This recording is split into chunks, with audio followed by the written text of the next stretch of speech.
Seconds out, Ayman Khan here in Telford with the one and only Tunde Ajayi, shadowboxing Tunde Ajayi, fresh off the victory anti-Yarde versus Stefani Koykov. Tunde, how was that? You see the triple right? Good. What's going on, my man? Yeah, not too bad, not too bad at all. Even better to be speaking to you. Anti said he wanted a flawless performance in there.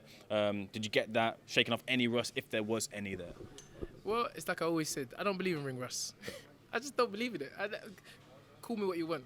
I just believe that if you're a consummate professional, you can see Ant's had 2 fights in 2. Nobody can't rush him. I've tried over years. You can't rush him. He knows what he wants, and that's what makes him such a great fighter. Let's jump into the fight that was announced there. It's ARTUR BETERBIEV, January 28th. Beats from the East takes on the unified light heavyweight champion.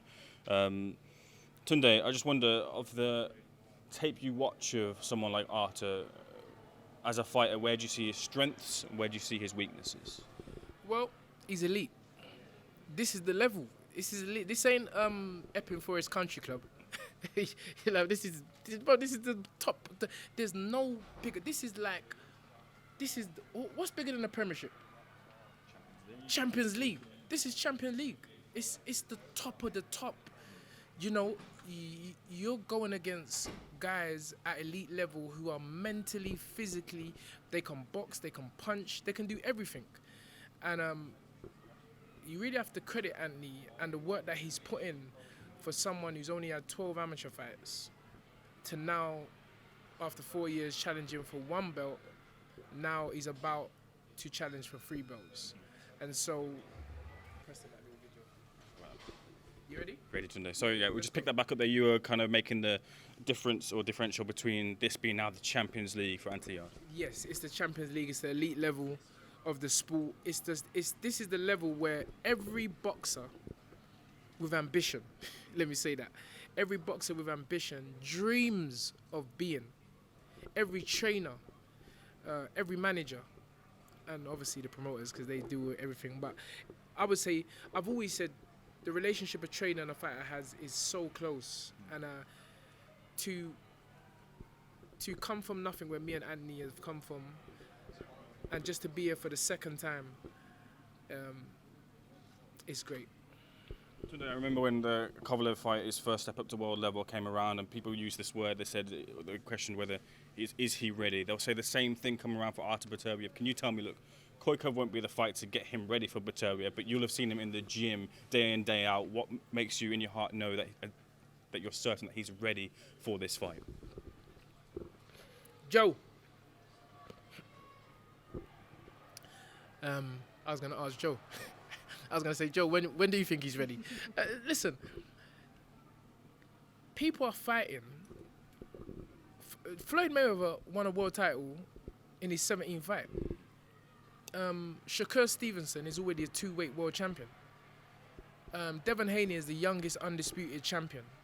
I don't think Devon's got 30 fights.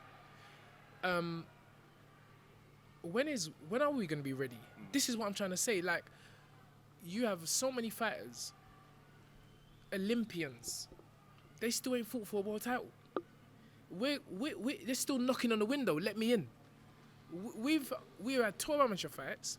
Within 4 years, he fought for 1 world title against arguably the best light heavyweight at that time, Ring Magazine, 2-time Ring Magazine Fighter of the Year. And now we're going against the lineal light heavyweight champion. There's never gonna, when people say, is he ready? There's never gonna be a ready time. That's why you can't listen to outside.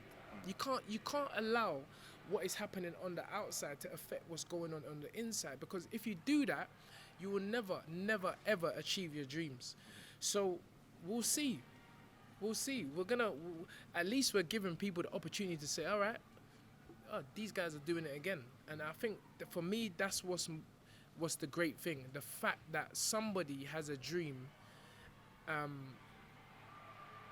and he's got the audacity or to challenge that and go for it. And that's what's important. There was a nice little moment in the previous interview you were saying about kind of the lessons learned from the previous fight and just growth and progression as a person in life. Can you tell me what's the difference between the the Tunde of a few years ago to the one that stands before me now as a person, as someone in boxing, just how you feel you've grown? Well, I'm a very good learner. When I do finally learn, when a penny drops, so to speak, it drops. And I look back at some of those interviews, and I'm like, let me first say this: that there are people out there who have a vested interest in saying bad things about you without even knowing you. That's just life. That's just the polarity of life. But for my own personal growth, I look back at myself. I like to self-analyze myself, and I look back and say, I could have been more calmer. That I shouldn't have said that, or maybe. But guess what? It led me to this point. It led me to the point where I ain't taking nothing for granted. I ain't being judgmental or criticizing anyone. I never really do that in the first place. But it's kind of hard when you come from the environment that I come from, and people want to throw stones at you, and you ain't done that. I'm like, bruv, sorry. I'm like, bruv, I'm standing up for myself. But now I'm like, I'm not even wasting that energy. I'm just gonna be calm and don't push people. You understand? Don't give them something to hate you. If they hate you, let them hate you for their own reasons. Don't be part of that. And that's where the growth I feel for me. And I listen. Anthony always used to say to me, Unks, you've grown so much. I was like, what are you talking about, bro? I've been with you from the start. He's like, no, Unks, trust me. You listen now. You didn't used to listen. It was your way or the highway. And I agree with that. The fact is, I do listen now. I listen to other people. I don't think that I know everything. And experience will do that to you. It will humble you, and that's why I was telling Nick Bull, stay humble. Keep your feet on the ground. Keep the same people around you. People that tell you the truth. And you'll grow.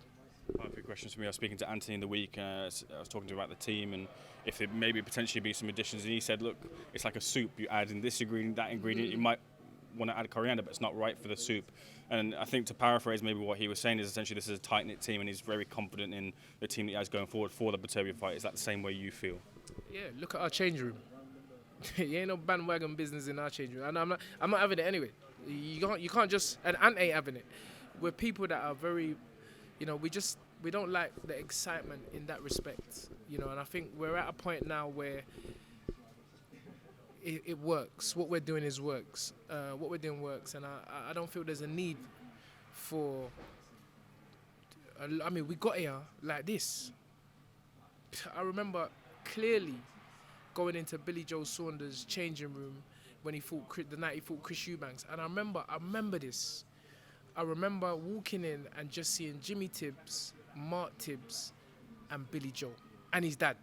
That was it. And I remember thinking to myself, look at this. This guy's a world champion, but there ain't no circus with him.